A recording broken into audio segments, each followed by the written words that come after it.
Dear friends and followers, welcome back to my channel. As usual, I hope you're doing absolutely incredible. So imagine this, you're nestled cozily in your window seat on a jet airliner when suddenly you notice a weird white spray coming out of the back of the wing. Has the airplane experienced a problem? Is the plane malfunctioning in some way? Are you going to crash? Well, no need to be alarmed. At this moment, the pilots are performing a standard procedure called fuel dumping. However, the explanation for why they discard fuel, which is by no means inexpensive, is a different matter. So stay tuned. 29, we're trying to clear a weapon on the one-way. Roger, we'll hold short stop 0599. So, it's not that unusual for planes to dump fuel while they're flying, and pilots do it on purpose. At first it may sound like a big waste. Well, check it out for yourself. A Boeing 737-300, which is a medium-sized plane made for short and medium-range flights, uses about 2.5 tons of fuel per hour of flight. Jet fuel costs more than $600 per ton, which means that flying a plane like this costs about $1,500 per flight hour. In other words, when a jet goes from New York to Los Angeles, which takes about 4.5 hours, it uses nearly $7,000 worth of fuel. I'd say that's pretty good. So let's figure out why pilots waste so much of money.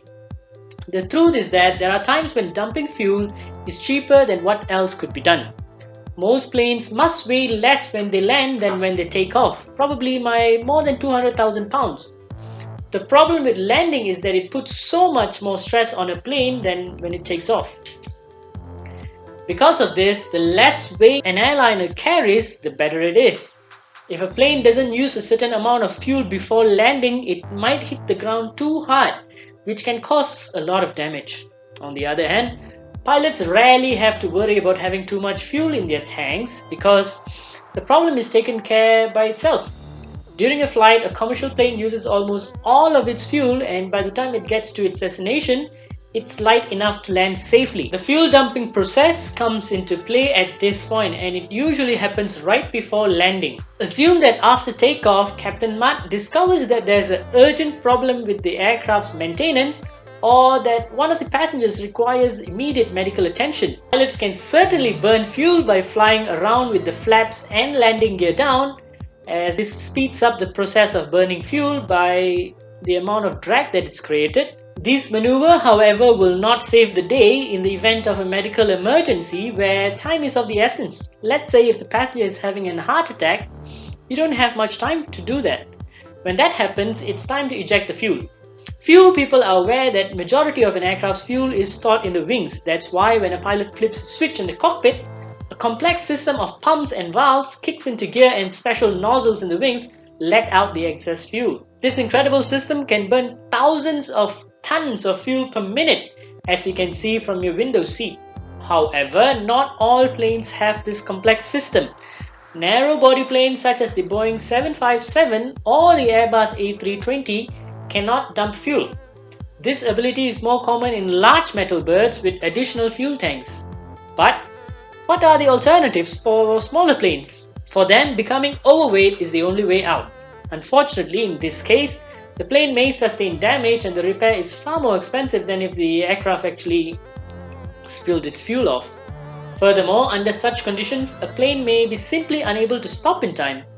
In the worst case scenario, an overweight landing could cause a fire or even a fuel explosion. That's why if the plane's design allows it, pilots would rather eject fuel than risking people's life. In fact, fuel dumping is not a common practice that occurs on a regular basis. As a result, air traffic controllers frequently assist pilots in the process and keep them away from other airplanes. Okay, it's all well and good, but should I open my umbrella if a plane flies overhead in case it begins to rain aircraft fuel? Well, there's nothing to be concerned about. The majority of fuel evaporates while still in the air and never reaches the ground. However, it is more likely to occur on a hot day or when a plane ejects fuel from a high altitude, ideally more than 5,000 feet. It may appear to be a disaster in terms of environmental pollution, but here's the harsh reality. When planes fly up there, all of the fuel eventually ends up in the atmosphere. By the way, every plane must carry more fuel than is required to travel from point A to point B. Captain Mutt must ensure that the plane has enough fuel to handle any emergency situation before taking off. Therefore, there must be something called the trip fuel, which is what a plane needs to take off, climb to the cruising altitude, cruise, descend, and touchdown. And the fuel needed if a plane needs to land at an alternate airport is known as the reserve fuel, and the fuel that can be used in an unexpected situation such as strong headwind or arrival delays. And also taxi fuel is what a plane needs to burn on the ground, and additional fuel for all types of emergencies such as an engine failure. I know that's a lot of fuels, but it is no wonder that a plane must dump this load before landing smoothly. Here's a short story.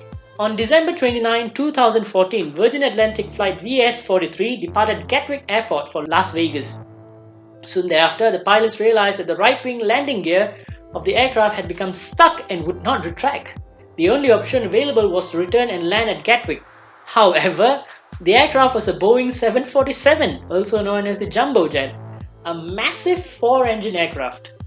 The aircraft was loaded with fuel for a transatlantic flight and was far too heavy to land safely soon after takeoff. Also, don't overlook the defective set of wheels. The pilots initially brought the aircraft to an altitude of 10,000 feet before performing a sharp descent to dislodge the stuck gear. After that failed, however, the plane began fuel-intensive low-altitude circling while consuming fuel. The trick is that a plane's fuel consumption increases as it approaches the ground. At cruising altitude, the air is significantly less dense and its resistance is weaker. Consequently, aircraft require less fuel to maintain flight. However, after several hours of circling, the pilots ejected sufficient kerosene over the territory of southern England to return to Gatwick. Despite the failed gear, they were able to land the plane without an incident, and all 450 passengers and crew survived with only minor injuries. In case you were still wondering why fuel is stored in the wings, here's the answer. First, it reduces the stress on the wings during takeoff and descent, and when they must lift hundreds of tons in the air. It places so much of pressure on the wing roots that they can literally bend upwards. This is very evident on the Boeing 787. To reduce the stress, the wings are loaded with fuel, which makes them more rigid and heavier, hence reducing the bending. For example, the Airbus A380-800, the world's largest passenger plane, lacks the center tank entirely. Instead, each of its wings has a capacity of over 264,000 pounds of jet fuel. Anyway, another reason for locating fuel tanks in the wings is to lighten the fuselage, which relieves pressure on the wing roots. Furthermore, wing fuel tanks keeps the plane's center of gravity in the desired position. If all of the fuel was stored in the aircraft's nose or tail, the center of gravity would shift with the fuel consumption, causing the plane's stability to suffer. So there you go. Hey, have you ever seen a plane dump its fuel? Let me know in the comment section below, and if you learned something new today, please like and share this video. I really appreciate it. But wait, don't dump your fuel just yet. Check out my other videos shown right here. All you have to do is pick the left or the right video, click on it and enjoy. Until next time, positive rate, gear up.